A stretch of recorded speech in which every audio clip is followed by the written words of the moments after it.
problema, huwag na kayong dumaan dito kasi private property naman to. Awag na dumaan para hindi na makita kung meron pang casino. Wala dyan sa inyong lugar. So, Puro huli ka ng huli. Huling-huli ka ni. But anyway, ganito lang gawin para hindi mo humaba ang inosensya, no? Sasampahan ka ng kaso sa Women's and Children's Desk. At saka naman si chairman, yung utol mo, kayong dalawa, sasampahan din ng kaso sa Sangguniang Bayan. sige po. Sige. Ano po yung maging ano? Inocencio, ano pangalan nito? Garrido. Garrido. Si Ben Tulfo. Garrido. Opo. Okay, anong ginawa mo nang nakita mo nagbugbugan na yung iyong kapaanak dito sa biktima? Anong ginawa mo bilang... Hindi po, wala na po ako doon. Wala ka na doon nung nagbugbugan? Nagatid po ako ng pagkain ng pamangkin. Sino na nandoon nang nagbugbugan? Hindi ko lang na nagkaroon ng commotion na yung una, nagkasalitaan lang. Nagkasalitaan lang. Umalis po ako, hindi ko alam na nagkaroon na po ng ano. So, sino na nandoon ng mga lalaki? Narinig mo sabi niya, nagsalitaan lang daw sila tapos wala siya doon. Malabo to eh. Hindi, nung una po, nandun ako, tapos umalis na po ako, sabi ko, alis na ako, mag-atid ako ng pagkain, tama na yan. Garrido, ganito na lang, Garrido. Opo, sige po. Tingnan mo ang kamay ko, Garrido. Ha? Ayan, tingnan mo to, ha? Tingnan mo to, ha? Dito po ako sa labas kasi hindi ko masyado eh. Ipapakita ko sa iyo kung paano iikot yung kamay. Tapos pag sinungkit ko yung liig mo na yan, sabay siko. Yari ka. Buhay ka pa.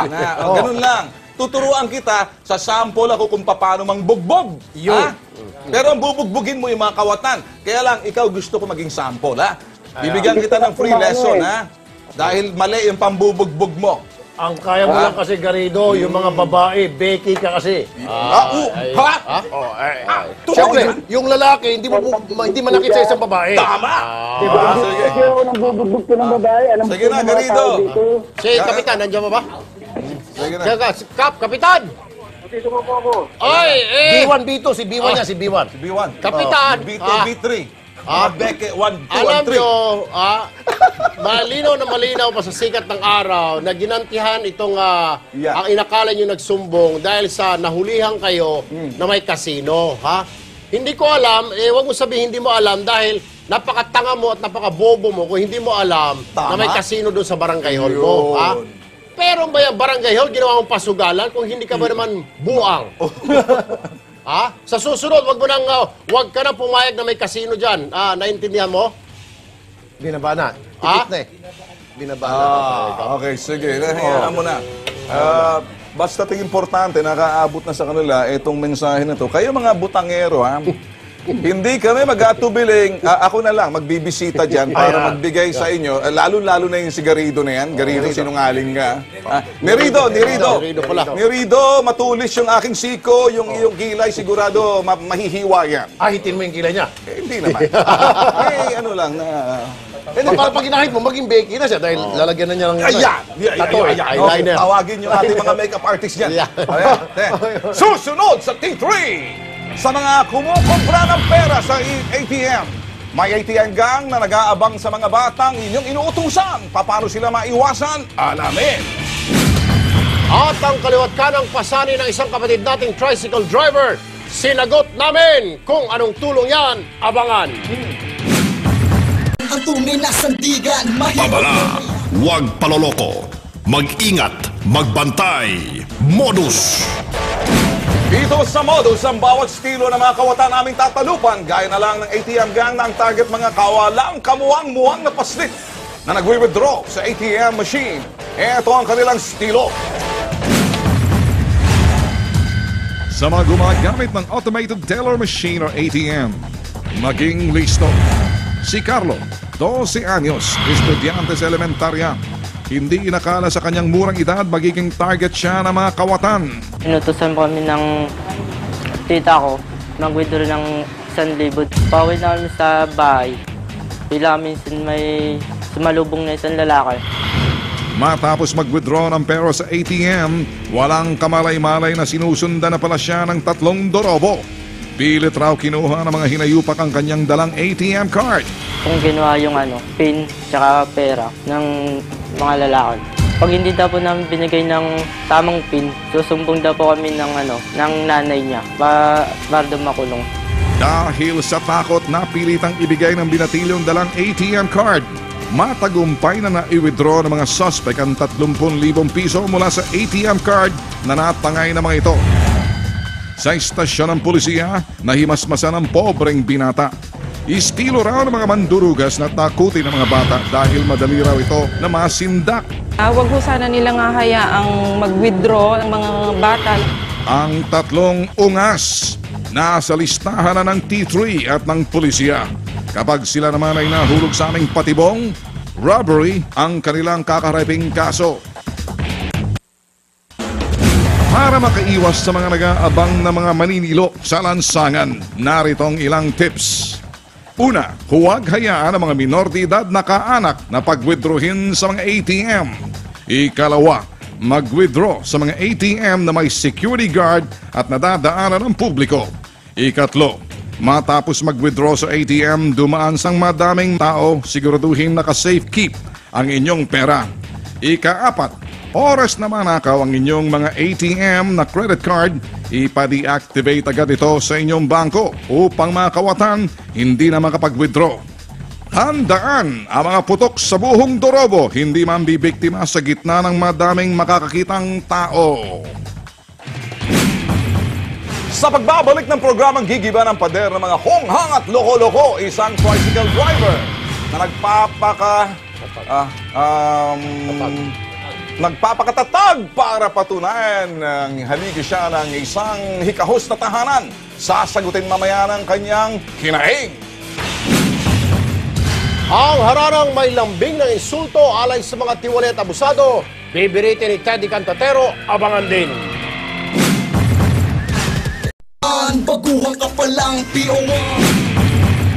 Alright, tuloy-tuloy po tayo dito sa T3. Nasa linya ng aming telepono ngayon si Senior Superintendent Jose Mulavi Dueñas sa Office of the Chief PNP. Sumbong mo kay Chief PNP. Magandang hapon po, Colonel Dueñas, sir. Magandang hapon din po sa inyo. Sir, lalapit lamang ho namin itong reklamo, hinaing ng ilang mga retirado nating pulis sa Bulacan. Dahil yung kanila pong retirement, hindi na yata nadagdagan. Yung kanilang pensyon, hindi na umusad. Pero base sa Republic Act 8551, kung may increase sa mga pulis natin na mga nasa regular service pa, ay dapat sila din may increase every time na may increase ang mga nasa PNP service pa. Eh mukhang napag-iwanan na ho sila ng panahon. Ang sabi po sa amin ng Philippine Retirement Benefit Services ay nasa controller daw ho yun. Baka pwede ho natin ilapit ho sa inyo para mailapit nito kay Chief PNP itong reklamo nito dahil mukhang hindi yata nabibigyan ng budget ng Directorate for Controllership. Ito pong PRBS, Colonel Dueñas?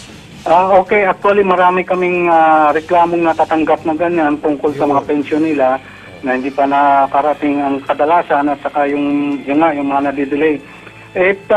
Papuntahin nyo sila bukas sa opisina at saka sigurado ma-actionan natin yan. Makakarating kagad yan. Okay, Tol. Actually, sir, ngayon pa lamang kahit di pupunta yung mga police hotel na acknowledge nyo na talaga may mga ganong reklamo, tawagan nyo na po yung controller kasi ang sinasabi po nung RBS kanina, interview ni Tol Erwin, nag-antay lang sila ng direktiba mula sa controller. Pag may direktiba na, then i-release na nila yung pondo para doon sa mga dating retiradong pulis, sir.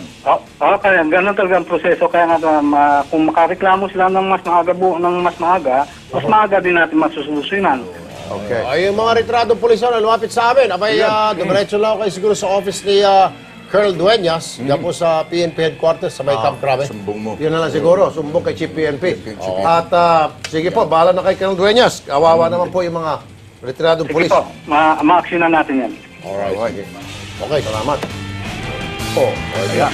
Tapos na? Overtime tayo. Bago tayo magtapos, mga tol, kumustahin natin kung anong mga balitang abangan sa aksyon. Okay, Miss Cheryl, anong malaking balita ngayon? Itong si Rafi parang ayaw pa matapos ang T3, pero aksyon na. Mr. B, nako, eto, mukhang ayaw tantanan talaga ni Pinoy ang Supreme Court at muli itong binatiko sa harap pa mismo ni Chief Justice Corona. At ito namang si dating Pangulong Arroyo, extended hanggang Friday ang pananatili niya sa St. Luke's Hospital. At napansin niyo ba ang mahamog na umaga kanina? Kayo ba'y nagising na nakabaluktot sa ilalim ng inyong kumot o nakayakap kay sa unan or kay Mrs.? Yakap. Yakap. Alas 5 ay wala akong... Exercise na ako, alas 5. Ako, madaling araw pa lang. Si Tolben, baka dalawang kayakap. Nag-exercise na ako, nag-exercise na ako. Sa umaga pa lang. Easy lang. Pero hindi kasi may say dyan ang pag-asa dito sa ating mahamog na umaga. At ito, teka, baka gusto nyong sabayan itong si Yul Servo. Kasi may payo raw siya sa kaibigan niyan si Piolo Pascual kaugnay ng chismis sa kanyang sexualidad. Baka kayo may payo rin. Malaking storya yun. Ay, Bakit ka gumanong ganon? Itong mga director namin, Ikaw B3. siguro B3 ka. B3. Easy lang. Matawa si Cheryl. O baka mag-overtime kayo ulit. Tama na yan. Okay na. Salamat, Cheryl. Susunod na pong aksyon. Huwag kayong bibidyo. Okay. Yan ang 30 minutong aksyon ora mismo. Daghang salamat sa inyong paminaw pagtanaw diri sa T3. Buenas tardes. Embag nga malem. Assalamualaikum. Daghang salamat, Rapi Tulfo.